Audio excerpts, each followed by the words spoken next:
Mar is eol de cách bhí cluiche iontach ag foireann soccer na hÉireann ar an leon inar bhuaí muid dó a náid agus tá muid ag dul go dtí cóir na hÉorpa sa Fhrainc an saoir siún. A Colman bhí tú ag feiceann dearn de lethe, sular d'éiríonn muid go mór ar cé chomh maith is a bhí an tóras seo an like Bosnia dúinn. An féidir at achua a thuirt dúinn cúba nóid Beiidir ar an lethe go ginearálta ina raibh an bua iontach a gcuin. Yeah, so bua iontach de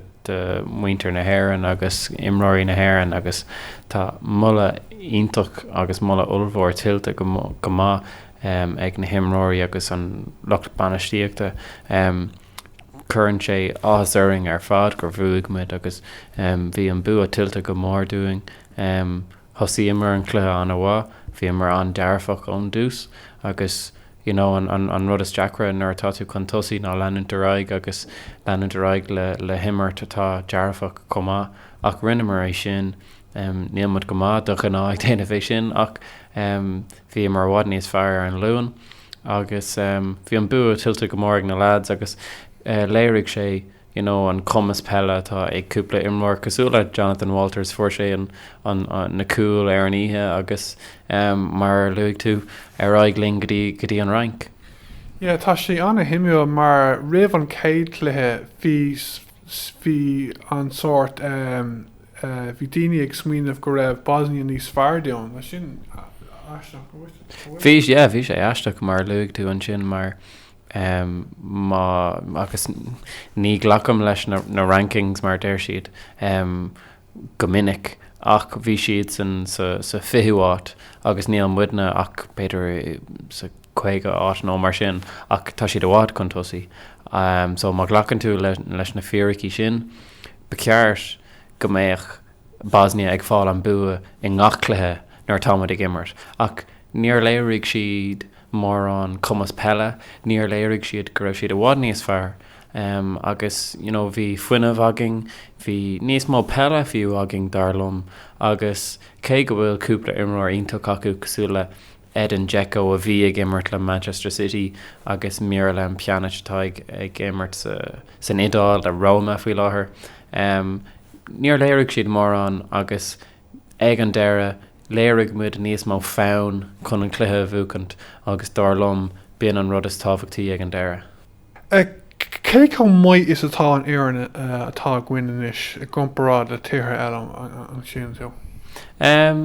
Is ceismhaid sin mar is tócha i gcomparáid le na fórna is fearr san Eorpa agus na fórna is fearr ar fud an domhan níl muid có-technicúil a gcomparáid lo níl na himráí a bhí agin blianta ó hin na himráí is fearr cosúla Roy Keane, Damien Duff, Robbie Keane ar bhí sé níos óga agus fiú na blianta roimhe sin le héadí fiú siar Johnny Giles, Liam Brady na lads bhí gimmert ag tús nócadí is tócha nach bhfuil na himráí céine agin ach an rád atá fós díreach mar an ggéine ná tá an crí tá an passion tá an fuinmh agus fiú láidreacht do 6 an agin agus má úsáidan muid na skillan sin ó na tréthe sin atá ag na himráí is féidir linn cluiche a bhuacant agus nuair atá an tá aring agus beidir bhí an tá aring as baile ar an íana nar bhí an ceo ann agus tá mar sin is féidir linn cluiche a bhuacant tá éis an lábhan uachtarál ag gine muinte na Garamána le déanaí agus Bosnia an sin i rinne seachtainna so fan go bhheicimiid nar táid sa rank cé is chomh sa táid. Yeah, just like count fina rankings of our nóid a bhain eile. Bhís ag brathnú orthú a réir agus tapan go bhfuil siad at mar tá siad ag teachtás na torthaí a bíon ag foireann. So má thógann tú Tuaisceart Éireann mar hampla bhí grúpa éasca ó réisiúnta éasca acu agus bhuaigh siad fómhór den dlíthe. So tá siad chun tosaigh ná muid nach bhfuil go hifigiúil ach níl sé léir go bhfuil siad deirfinn go bhfuil muid níos fearr an bhfuil. Brian sé ar an lá is tócha mar hampla ag gluthe ag gcuine Tuaisceart na hÉireann mátá imlóir ó éire chun córta deara gáil beidir go méid Tuaisceart Éireann níos fearr nó vice versa. Ach an rud ná glacadh siad cinál an gnáture atá feite ag na fórne le blianta beaga anuas agus an sin déanann siad an man scór agus an man level atá ag fórne so tógann siad an average mar déir siad agus leanann siad ar ag le sin so sin an fá beidir gohfuil an bheilid sa chéad áit in na rankings agus is fear an iontach iad ach an bhfuil siad an féidir leat ará gohfuil siad níos fearr na gach fear an eile ní dóilm ach Níl Martin O'Neill na Roy Keane is cuma lo faoin na rankings. An tainrád atá ar intan O'Neill agus Keane ná bhfuil fear na hÉireann ag dulgadí an rank an Sarah Sicuan agus má dhéanann siad job má tar loí ordú in na rankings so fan go bheith mid mar luúg mé. Agus tá Tuaisceart Éireann sasan agus an fatan bheog ag dul go €10 an Sarah Sicuan fraction nach bhfuil. Bé sé simú má támuid sa chéad grúpa in éanaach le foireann hasanna mar hampla nach mé le capan nach mé muid sa grúpa chéine le Tuaisceart Éireann bhís ag breithniúir sin a réir tá na seeds ná ní dóilm go mé sa grúpa chéine ag grumpáid le Tuaisceart na hÉireann ach is féidirling muintear na bretain na beaga agus na sasanna goáil ach an darlóí sé níl sagm anchans go bhuiimiid cean amháin agus an rud ná le haid an céad factas eile tar éis euro 2016 támuid chuna bheith mar a gcuine muinte na bretain na beaga sna qualifiers bouty an grúpa cáilethe le haid churann an domhan so sin deimhnithe so I mean béimiid a gimmart a gcuine lehéadí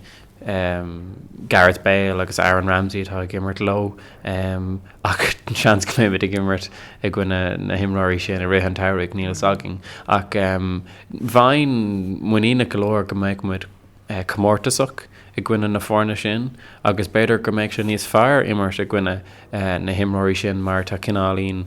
Derby atá ann agus tá sé difriúil le gomparáid le muintear na Spáine imráirí atá níos technicúla agus fan go bheicimiid.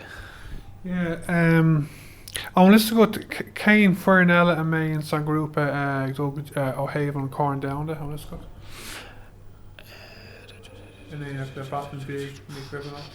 Ní chuil am fí láthna Níos sin táhacht a bhí láthna Tás an príomhd ná an cáin hÉorpa an bhliain an Sarah Sicuan. An list go cá na mé na grúpaí ógurt. So caiifimid fannach gotí lór mí an nolag so cúpla seachtain eile agus an sin béis aging so is dócha ó hÉamh takathirí na hÉireann le támad ar fád agsú go mór le fáil amach céhiad na fórne tá aging euro 2016 mar is féidirling etiltí a cheannach is féidirling taistil ar an mád fáintóireach nó péród mar sin so chuann sé áthas uring ar fád ag smína faoi is dócha so nuairtá an crankar déanta acu lór mí an nolag bé a hana chuid daoine ag breanúir. Bhfuil tú hain chun dul? Nílas agam go fáil is dócha go bhfuil sé sin ag breanú ar cúpla rud an aibetá ag gana chuid daoine ó éireann ná go bhfuil na sasannig agus an bhreatain bheog agus Tuaisceart na hÉireann ag immert mar támad ar fád ag taistil an dro céine ach is dócha mar chóir le daine is dócha má churann tú an etalt nó an bád nó rud ag an sanóir finis seans go sábháilí tú anna chuid agad. An mé éon cluichí cardiú le gin idir seo agus an comórtas ún is gut? Beg is dócha nach bhfuil siad deimhnithe go fáil nó níl éon pressrátas amach an sin go fáil ach cinnte chun clachta á rihan comórtas tá mé cinnte gurthaí an FAI cúpla cléthe ar siúil agus bé Martin O'Neill agus Roy Keane ag fearr amach céhiad na himráirí atá chun teacht chun cín agus beidir lábh a churthús in éir ag rá listen bhhalam an gansaí seo agus bhhalam immert sa chomórtas. Tá sé an himú just caiintí Tuaisceart Éireann na fan náid a rís le tharm se hain le cap mé go raibh siad sort imethe mar ar éireann agus sin thuúla mé cúpla mío hain go raibh seans láidir chu chun a bheith sa comórtas agus níos tá siad sa comórtas Onis got an léon réisiún an go raibh grúpa éasca acu an raibh sí sort seeded nó just bhí an tá orthú. Bhí an tá orthú is tócha cumála sin níl éon cluthe éasca soccer idirnáisiúnta. Déir anna chuid banistóirí agus imróirí é sin ní bhain tú aon rud go héasca ach is tócha go bhfuil mulla olmhór tiltte den banistóirtá acu mar Michael O'Neill ar banistóir rúgraí na Seamróga Shamrock Rovers so bé anna chuid daoine ar an ólas fhí Michael agus is tócha an íarc déanta ó na himróirí agus tá si tar éis teach chéile tá si tar éis muoine na léirú go bhfuil siad muoine nach go leor in san commas atá acu agus fuair siad an bua gine anna chuid fórna chun leanúntaráig agus áit a bhúcant sa chomórtas so tá sé tiltte go má ag Tuaisceart Éireann agus be ceart doing really takeíag de hort de Tuaisceart Éireann comá agus or fear an hain Ceapan sé go bhfuil muid níos fearr ná siad an aontainn listen tá sé simúil má tá tú chun comparáid aanamh ri ní féidirlinn comparáid aanamh gotí go bhfuil a gimmar a gin Tuaisceart na hÉireann ach ar an lá gluthe idir adring beidir go méid muid níos fearr níl sagam ach Like an bhfuil imróirí mór le rácha ní is gom listen tá cúpla imróir acu cinnte tá léad Kyle Lafferty acu agus Stephen Davis tá gimmart is sasna le Southampton so tá cúpla imróir acu cinnte le cumas iontach féic ar lehéadí Niall McGinn atá gimmart an Alban comá atá gimmart lo agus tá annacuid pros acu annacuid imróirí profisiúnta atá go má ag déanamh na bunrudaí agus is tócha tuisce gur rinne siad na bunrudaí anhá sa factas go dtí seo sin an fág bhfuil siad ag dul Fhrainc. Céhíad solar imíon sin céhíad an himróirí is fearr atá ghain is sin Is tócha tréis taspántas iontach eáil ar an luúin is tócha go bhfuil aon imróir déag iontach agin ach chun daoine a fioch amach is tócha caibh tú John Walters fioch amach tá sé Harbheith tábhachtach doing inis tá sé co-physicúil go bhfuil sé an deachreachtaí a thuirt don na fórna eile agus cumála sin is féidir leis na cúla áil so beidir nach bhfuil Robbie Keane ag gimmart rómhinnic go hiile ach tá Jonathan Walters an seasamh isteach agus an ró lornach sin a dhéanamh anhá ar fád agus an éifeachtacha ar fád caibh tú breanú ar lehéadí Seamus Coleman agus James McCarthy tá siad ag gimmart go leibhéil an ord sa shrá is asanna agus i go mórtas na hHeorpa le déanaí leúpla bliana nús agus cumála sin Robbie Brady tá sé tar éis teach chun cín is dócha nach raibh mór an daoine ar an ólas bhí Robbie le déanaí nó le bliana nús ach tá sé tar éis teach chun cín léiríonn sé an scéal atá ag imróirí nuair atá siad ag bog agus asanna mar bhog sé go Manchester United ní bhór sé aon deis an sin hepéir a cánig sé arás le Hull City agus cúpla fearann anis tá sé le náirt agus tá sé ag léirú cumas pelle iontach gach seachtain sa shrán sin so is siad beidir na daoine is lornaí sa fearann in fearann Martin O'Neill. An féidir in sin dún mar ocail scór le cé go dóchasach a códún a bheith ag leis foireann hÉireann sa Fhrainc an saoirisiún. Is tócha go gaiimiid checkí aanamh céhiad na fórna tá in an grúpa agus ag an buinte sin is féidirling rud ag an rá ach rud amháin atá deimhnathe dar lom agus cinnte go méid sé ag tuairliú ná go gcuirfí siad gach rud isteach. Tá an fearann seo imróir go imróir tá siad tharbheith bródúil as éire tá siad tharbheith bródúil as immert sa ghansaí sin nar churann siad an glas orthú churann siad gach rud isteach agus mar takeóir den hÉireann chuann sin brod orm agus is dócha chuann sé brod gach duine eile tá ag takeú le fear na hÉireann agus an rud ná tá siad chun gach ile rud a chusteach an saoir secuin chun ein clifa a bhúcant tá siad chun trid le gach líród tá siad chun gach rud a chusteach agus má dhéanaan siad é sin darlumm ní féidirling mar an eile áil nó ní féidirling iad a cheistú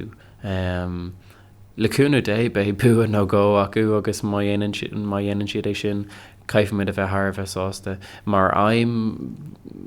bheith sé iontach iad a eáil ag leanana de raibh taobh taréis an grúpa so cílíonn sé sin an sé fear an déag déanach más féidir le é sin dhéanamh sin iontach agus aon rud in é sin is rud ag an breise é is brontanas é dúinn ar fad so má tá siad chomórtasach má tá siad sachamórtas ar fa caiicí sin ó mar sin is dó go méach muintear na hÉireann thar bheith sásta. Ok, Colm, si go híon a gur míle maigad. Gur míle maigad.